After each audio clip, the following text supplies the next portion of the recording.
আসসালামু আলাইকুম। Ideal commerce এডুকেশনের পক্ষ থেকে সবাইকে স্বাগতম। আজকে আমরা দেখব হিসাব বিজ্ঞানের হিসাব সমীকরণের অংশ। হিসাব সমীকরণ কি? যে সমীকরণের মাধ্যমে প্রতিষ্ঠানের আর্থিক অবস্থার উপাদানসমূহ তথা উপাদানগুলো হলো সম্পদ, দায় এবং মালিকানা সত্ত্বের মধ্যকার সম্পর্ক প্রকাশ করা হয় তাকে হিসাব সমীকরণ বলে। ঠিক? ওকে। তো হিসাব সমীকরণ হচ্ছে একটি নির্দিষ্ট সময় বিন্দুতে প্রতিষ্ঠানের আর্থিক অবস্থা প্রকাশ করে। এটা এমসিকিউতে আসবে। হিসাব সমীকরণের মূল ভিত্তি হলো দুতরফা দাখিলা পদ্ধতি। হিসাব সমীকরণের মূল ভিত্তি হলো দুতরফা দাখিলা পদ্ধতি। মৌলিক হিসাব সমীকরণ হলো A=L+OE, যেখানে A হচ্ছে সম্পদ, L হচ্ছে দায়, OE ওনার সিকিউরিটি মানে যে মালিকানা সত্ত্ব, রাইট? তো এই সমীকরণটাকে যদি আমরা বর্ধিত করি তাহলে বর্ধিত সমীকরণ হবে আমাদের A=L+OE কে আমরা যদি বর্ধিত করি তাহলে হবে C+R-E-D। সি হচ্ছে মূলধন, আর হচ্ছে আয়, ই হচ্ছে এক্সপেন্স ব্যয়, ডি হচ্ছে ড্রয়িংস উত্তোলন, রাইট? এক্ষেত্রে মৌলিক হিসাব সমীকরণের উপাদান হচ্ছে তিনটি: সম্পদ, দায়, মালিকানা সত্ত্ব। এবং বর্ধিত সমীকরণের উপাদান হচ্ছে ছয়টি: সম্পদ, দায়, মূলধন, আয়, ব্যয় এবং উত্তোলন, রাইট? তাহলে এখানে আমার ছয়টা উপাদান। তাহলে বর্ধিত হিসাব সমীকরণের উপাদান হচ্ছে ছয়টি এবং মৌলিক হিসাব সমীকরণের উপাদান হচ্ছে তিনটি, রাইট? ওকে। আর মালিকানা সত্ত্বের উপাদান হচ্ছে মোট চারটি, যে মূলধন, আয়, ব্যয়, উত্তোলন, রাইট? ওকে। এক্ষেত্রে আয় এবং মূলধন মালিকানা সত্ত্বকে বৃদ্ধি করে, ব্যয় এবং উত্তোলন মালিকানা সত্ত্বকে হ্রাস করে, মালিকানা সত্ত্বকে কমায়। এই জন্য আয় হইলে অথবা মূলধন হইলে আমরা যোগ করি এবং ব্যয় হইলে আমরা বিয়োগ করি এবং উত্তোলন করলেও আমরা কি করি? বিয়োগ করি। আয় এবং মূলধন মালিকানা সত্ত্বকে বৃদ্ধি করে এবং ব্যয় এবং উত্তোলন মালিকানা সত্ত্বকে হ্রাস করে। ওকে। এখন আমরা দেখব হিসাব সমীকরণের পরিবর্তন। প্রতিটি লেনদেনের ফলে প্রতিষ্ঠানের আর্থিক অবস্থা পরিবর্তন ঘটে, রাইট? লেনদেন অবশ্যই আর্থিক অবস্থা কি করবে? পরিবর্তন করবে। যদি আর্থিক অবস্থার পরিবর্তন না করে তাহলে সেটাকে আমরা লেনদেন বলতে পারবো না, সেটা হচ্ছে ইভেন্টস বা ঘটনা, রাইট? তো এই পরিবর্তন আবার দুই ধরনের। আর্থিক অবস্থা যে পরিবর্তন করবে সেই পরিবর্তনটা আবার দুই ধরনের। একটা হচ্ছে পরিমাণগত পরিবর্তন বা নিট পরিবর্তন, আরেকটা হলো গুণগত পরিবর্তন বা কাঠামোগত পরিবর্তন। ওকে। তো নিটগত পরিবর্তন বা পরিমাণগত পরিবর্তন, নিট পরিবর্তন হলো যে লেনদেনটি হিসাব সমীকরণের দুই পাশের মোট মূল্যের পরিবর্তন করবে। হিসাব সমীকরণের দুই পাশের মোট মূল্যের পরিবর্তন করবে। যেমন ব্যবসায়ী মালিক হিসাব সমীকরণ নামে A=L+OE, যার এই পাশ সমান চিহ্নের এই পাশ এবং এই পাশ দুই পাশে পরিবর্তন করবে, সেটাকে আমরা বলবো নিট বা পরিমাণগত বা নিট পরিবর্তন। যেমন আমরা একটা উদাহরণ দিলে আমরা দেখতে পাবো যে ব্যবসায়ী মালিক 50,000 টাকা নিয়ে ব্যবসা শুরু করছে। মালিক 50,000 টাকা নিয়ে ব্যবসা শুরু করছে, রাইট? এক্ষেত্রে আমাদের সম্পদ 50,000 টাকা বাড়বে, নগদ টাকা 50,000 টাকা বাড়বে, আর 50,000 টাকা হবে মূলধন, মালিকের মূলধন। এক্ষেত্রে সমানের এই পাশেও আমার বৃদ্ধি পাচ্ছে, এ পাশেও বৃদ্ধি পাচ্ছে, অর্থাৎ দুই পাশে আমার এফেক্ট করতেছে। এই জন্য এটা হবে নিট বা পরিমাণগত বা নিট পরিবর্তন, অর্থাৎ দুই পাশের পরিবর্তন হিসাব সমীকরণের, রাইট? এক্ষেত্রে আরও হইতে পারে, যেমন ধারে আসবাবপত্র যদি আমরা ক্রয় করি A=L+OE। যদি আমরা ধারে আসবাবপত্র ক্রয় করি তাহলে আসবাবপত্র ক্রয় করার মাধ্যমে আমাদের আসবাবপত্র বাড়বে, সম্পদ বাড়বে। আর যেহেতু এটা আমরা ধারে ক্রয় করেছি এই জন্য আমাদের পাওনাদার বাড়বে, এই জন্য আমাদের দুই পাশে এফেক্ট করবে, রাইট? তারা পাওনাদারকে যদি আমরা পরিশোধ করি এক্ষেত্রে আমাদের পাওনাদার কমবে, পাওনাদার আমার কী হবে? কমবে, রাইট? আর পাওনাদারকে পরিশোধ করার জন্য আমাকে কী চলে গেল? নগদ টাকা চলে গেল, তাহলে আমার নগদ টাকা এখানে কমবে। তারপর যদি বেতন প্রদান করি বেতন প্রদান করলে আমার নগদ টাকা চলে যায়, মানে সম্পদ থেকে কমবে আর মালিকানা সত্ত্ব কমবে, কারণ এটা ব্যয় হয়েছে। ব্যয় মালিকানা সত্ত্ব কী করে? কমায়, একটু আগে বলছিলাম। এখন দেখব গুণগত বা কাঠামোগত পরিবর্তন। শুধু হিসাব সমীকরণের এক পাশের যে পরিবর্তন হয় সেটাকে আমরা গুণগত বা কাঠামোগত পরিবর্তন বলি, আর দুই পাশের পরিবর্তন হলে সেটা হচ্ছে তোমার পরিমাণগত বা নিট পরিবর্তন, আর এক পাশে পরিবর্তন হলে সেটা হচ্ছে গুণগত বা কাঠামোগত পরিবর্তন। যেমন কীভাবে পরিবর্তন হতে? শুধু সম্পদ সমান চিহ্নের, যেমন A=L+OE, এক্ষেত্রে শুধু সম্পদের স্থানে মানে সমানের এই পাশে বাম পাশে শুধু পরিবর্তন হলো, সেটা হচ্ছে এক পাশে পরিবর্তন, শুধু বাম পাশে পরিবর্তন হলো। অথবা শুধু দায় বা মালিকানা সত্ত্ব শুধু এই পাশে হয় এটা, নাহলে এটা, শুধু এই পাশে পরিবর্তন, দায় বা মালিকানা সত্ত্ব শুধু ডান পাশে পরিবর্তন হলো, তাহলে সেটাকে আমরা বলবো গুণগত বা কাঠামোগত পরিবর্তন। ঠিক? ওকে।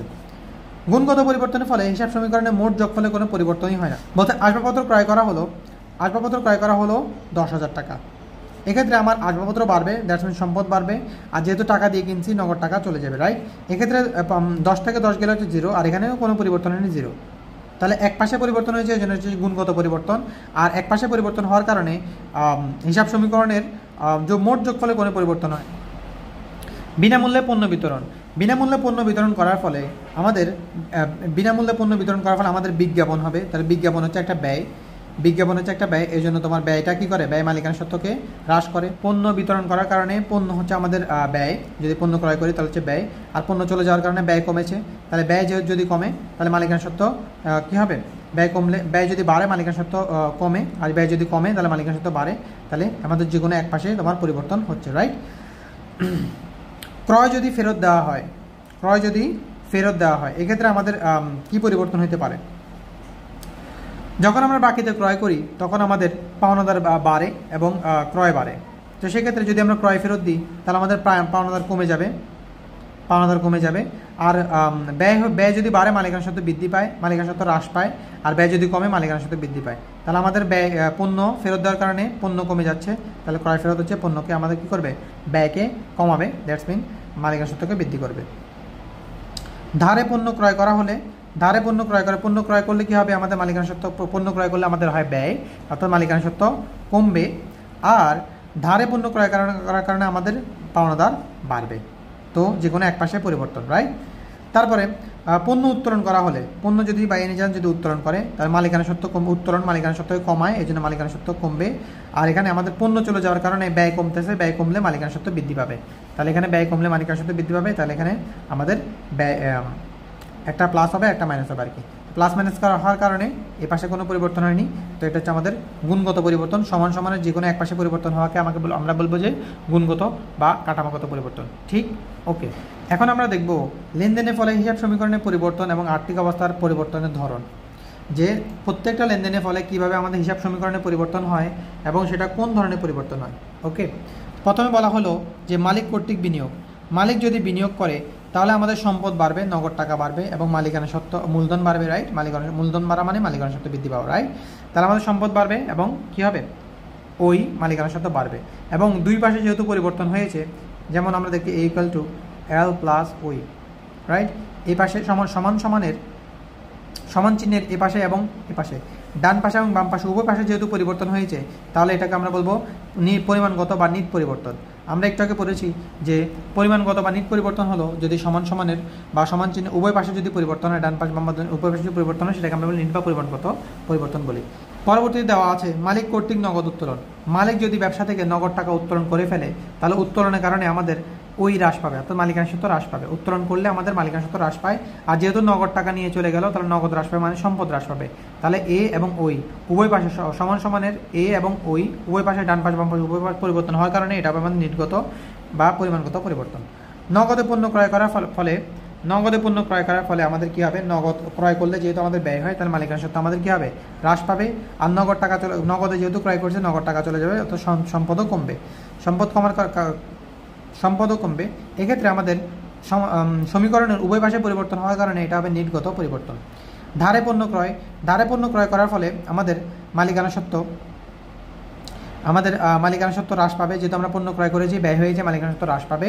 এবং দায় বৃদ্ধি পাবে, যেহেতু আমরা ক্রয়টা করেছি ধারে, পাওনাদার আমাদের বৃদ্ধি পাবে, দ্যাটস মিন দায় বৃদ্ধি পাবে। যেহেতু সমানের অর্থাৎ সমীকরণের যে কোনো এক পাশ পরিবর্তন হয়েছে এল এবং ওই, এই জন্য এটা হচ্ছে আমাদের কাঠামোগত বা গুণগত পরিবর্তন, ঠিক। ওকে, তারপরে বলেছে যে নগদে পণ্য বিক্রয় করার কারণে নগদ টাকা বাড়বে এবং বিক্রয় করলে আয় হয়, আয় করলে আমাদের মালিকানার সাথে বৃদ্ধি পায়, রাইট। তাহলে এক্ষেত্রে এটা হবে পরিমাণগত পরিবর্তন, কারণ সমীকরণের উভয় পাশে এ এবং ওই পরিবর্তন হয়েছে, রাইট। তারপরে বলতে ধারে পণ্য বিক্রয় করার কারণে, অর্থাৎ পণ্য বিক্রয় করার কারণে আমাদের আয় হবে, আয় হইলে আমাদের মালিকানার সাথে বৃদ্ধি পায়। আর যেহেতু পণ্যটা আমি নগদে বিক্রি করিনি, ধারে বিক্রি করেছি, এই ক্ষেত্রে আমাদের সম্পদ হিসেবে দেনাদার বৃদ্ধি পাবে, দ্যাটস মিন আমাদের সম্পদ বৃদ্ধি পাবে এবং ওই বৃদ্ধি পাবে। যেহেতু সমীকরণের উভয় পাশে পরিবর্তন হয়েছে সেহেতু এটা হবে আমাদের পরিমাণগত পরিবর্তন। দেনাদার হতে আদায়, দেনাদার হতে যদি আমি টাকা পাই তো সেক্ষেত্রে দেনাদার আমার কমে যাবে। দেনাদার হচ্ছে আমাদের সম্পদ, দেনাদার কমলে আমাদের সম্পদ কমে।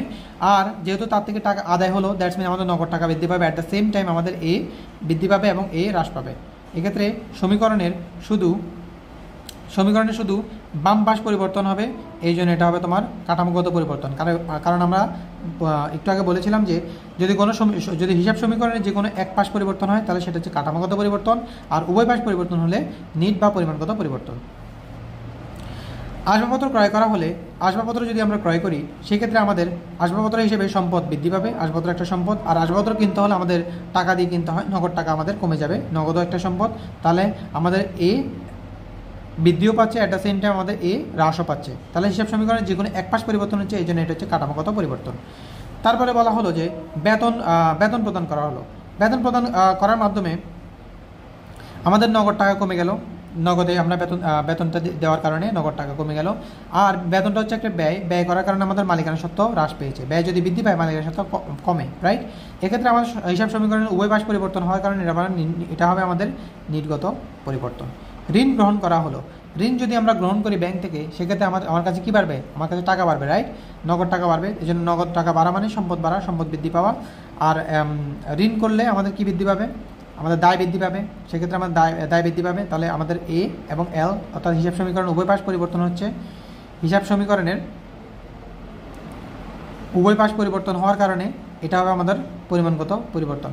এক্ষেত্রে আমাদের মনে রাখতে হবে যদি হিসাব সমীকরণের উভয় পাশ পরিবর্তন হয়, সমান চিহ্নের উভয় পাশ পরিবর্তন হয়, তাহলে সেটা হবে আমাদের নিট বা পরিমাণগত পরিবর্তন। আর যদি যে কোনো এক পাশ পরিবর্তন হয় তাহলে সেটা হবে আমাদের কাঠামোগত বা গুণগত পরিবর্তন। তো আজকের জন্য এতটুকুই। যদি কোনো সমস্যা হয় বা কোনো বিষয় যদি বুঝতে না পারে তাহলে অবশ্যই আমাদেরকে জানাতে হবে এবং দেখা হবে পরবর্তী একটি ক্লাসে। আল্লাহ হাফেজ।